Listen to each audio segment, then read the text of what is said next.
దేవుని దగ్గర పెట్టే ప్రసాదం అపవిత్రం చేసే విధంగా ఓసారి బాధేస్తుంది. నాసి రకమైన ఇంగ్రీడియంట్సే కాకుండా ఎనిమల్ ఫ్యాట్ కూడా వాడారని, ఏది గీకు బదులు. గత కొంతకాలంగా కల్తీ నెయ్యితోటి జంతువు కొవ్వుతోటి కలిపిన ప్రసాదాలు ఏడుకొండల వాడికి నైవేద్యంగా పెడతారు. వీళ్ళు 1,00,000 లక్ష లడ్లు ఇలా బీఫ్ తోటి, పిగ్ ఫ్యాట్ తోటి,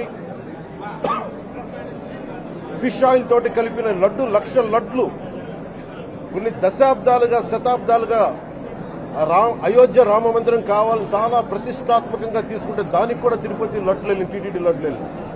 ప్రభుత్వ అనుకూల మీడియాలో వచ్చిన కథనాలను ఆధారంగా చేసుకొని చూస్తే తిరుమల లడ్డూలో జంతువుల కొవ్వు కలిపారు అనే మాట శుద్ధ అబద్ధం అని సిట్ తేల్చినట్లు అర్థం చేసుకోవాలి. ప్రభుత్వ అనుకూల మీడియా సిట్ ఇలా చెప్పింది అని రాసిన వార్తల ఆధారంగా చూస్తే లడ్డూలో జంతువుల కొవ్వు కలిసింది అనేది ఎక్కడా నిర్ధారణ కాలేదు అని సిట్ తేల్చేసింది. జగను హిందూ భక్తుల మనోభావాలు దెబ్బతీయడం కోసం పంది కొవ్వు, ఆవు కొవ్వు, చేప కొవ్వు నూనెలతో కలిపిన లడ్డూని తయారు చేశాడు అనేది భక్తుల సెంటిమెంట్ని గాయపరిచిందా, సంతోషపెట్టిందా? ఆ రోజున ఎంత దుర్మార్గ ప్రచారం చేశారు. ఏం తేల్చింది సిబిఐ? అదేమి లేదని తేల్చింది కదా. ఎవడు చేసినా అది పురుగులు పట్టిపోతారు అన్నటువంటిది ఖచ్చితంగా. ఇప్పుడు అది తప్పుడు ప్రచారం చేసిన వాళ్ళు ఏమవుతారు? ఏపీ ముఖ్యమంత్రి చంద్రబాబు నాయుడు గారు, డిప్యూటీ సీఎం పవన్ కళ్యాణ్ గారు ఈ పాపాన్ని ఈ జన్మలో కడుక్కోవడం సాధ్యమవుతుందా? తిరుమల లడ్డూలో జంతువుల కొవ్వు కలిపారని ముఖ్యమంత్రి చంద్రబాబు నాయుడు గారు పదే పదే మాట్లాడారు.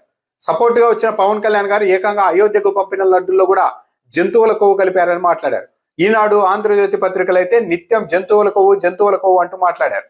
మరి వీళ్ళంతా ఈ పాపాన్ని ఈ జన్మలో కడుక్కోవడం సాధ్యమవుతుందా? ఇప్పుడు వీళ్ళంతా ఏం సమాధానం చెప్తారు? సిట్ స్పష్టంగా తేల్చింది, ఎక్కడా కూడా జంతువుల కొవ్వు ఉందని కానీ ఎక్కడా చెప్పలేదు. ఫామ్ ఆయిల్ కల్తీ చేసి నెయ్యి సప్లై చేశారని తెచ్చింది. ఏది? బోలే బాబా కంపెనీ. ఈ బోలే బాబా కంపెనీని తెచ్చింది తెలుగుదేశం పార్టీ ప్రభుత్వం హయాంలోనే తెచ్చారు.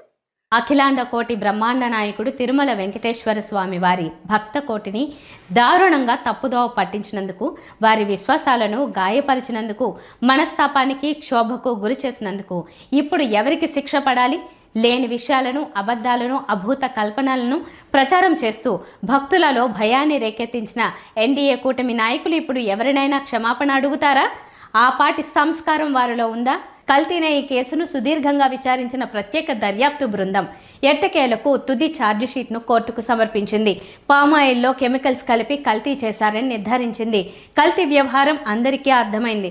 కాకపోతే ఈ కల్తీ జంతువుల వ్యర్థాలతో, కొవ్వులతో చేసినట్టుగా చంద్రబాబు నాయుడు, పవన్ కళ్యాణ్ సహా కూటమి నాయకులందరూ తొలి రోజుల్లో చేసిన ఆరోపణల సంగతి ఏంటి? తిరుమల తిరుపతి దేవస్థానాల ప్రతిష్టను వారు మంటగలిపిన పాపానికి ప్రాయశ్చిత్తం ఏంటి?